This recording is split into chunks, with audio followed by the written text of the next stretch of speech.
Icon star Allu Arjun ని ఇంకా man of masses NTR కంగారు పెడుతున్నాడా?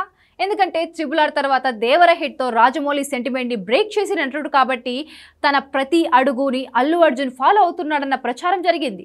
వార్ 2 ఫ్లాప్ అయిన ఎన్టీఆర్ వల్లే ఆ మాత్రం 350 కోట్లు వచ్చాయన్న ప్రచారం కూడా అందరినీ ఆలోచనలో పడేసింది. అందుకే తన మూడో పాన్ ఇండియా మూవీ విషయంలో బన్నీ స్ట్రాటజీ మారిపోయింది.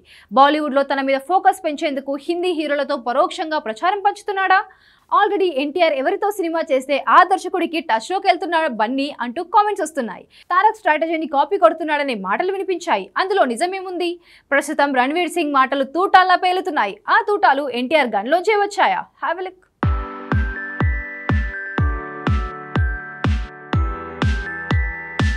ఐకాన్ స్టార్ అల్లు అర్జున్ పుష్ప 2 తర్వాత చేస్తున్న మూవీ సెన్సేషన్ క్రియేట్ చేస్తున్నాడు బాలీవుడ్ స్టార్ రణ్వీర్ సింగ్.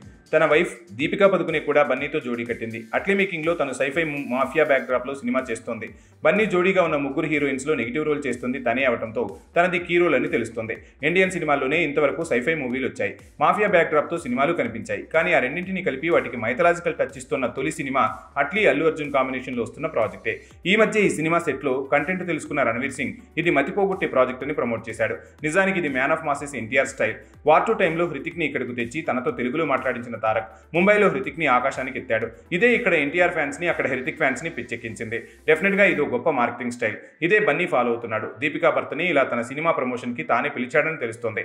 అంతేకాదు రణ్వీర్ సింగ్ కొత్త మూవీ ధురంధర్ డిసెంబర్లో రాబోతుంది. దానికి తెలుగు వర్షన్ వస్తుంది. ఆ మూవీలో Allu Arjun voice over almost confirm అయింది. ఓ రకంగా ఇలా బన్నీ చేయడం ఎన్టీఆర్ స్ట్రాటజీని కాపీ కొట్టడమే అంటున్నారు. అసలే ఎన్టీఆర్ ఎవరితో సినిమాలు చేస్తే వాళ్ళని బన్నీ టార్గెట్ చేస్తున్నాడనే ప్రచారం ఉంది. ప్రశాంత్ నీల్తో డ్రాగన్ కమిట్ అవ్వగానే ప్రశాంత్ నీల్కి టచ్లోకి వెళ్ళాడు బన్నీ. తర్వాత దేవర్తో ఎన్టీఆర్కి హిట్ ఇచ్చాడని కొరటాలకి కనెక్ట్ అయ్యాడు బన్నీ. అంతెందుకు, దేవర్లో మెరిసిన జాన్వీని అట్లీ మూవీకి తీసుకోవాలని చాలా ట్రై చేసినా చరణ్ పెద్ది ప్రాజెక్ట్ వల్ల జాన్వీతో బన్నీ జోడీ కుదరలేదు. ఇవన్నీ చూస్తే చాలా విషయాల్లో ఎన్టీఆర్ని ఫాలో అవుతున్నాడని తెలుస్తుంది. కాబట్టి అట్లీ మూవీ సెట్లో రణ్వీర్ సింగ్ పేల్చిన మాటల తోట వెనక ఎన్టీఆర్ స్టైల్ని కాపీ చేస్తున్న బన్నీ అన్న మాటే వినిపిస్తోంది.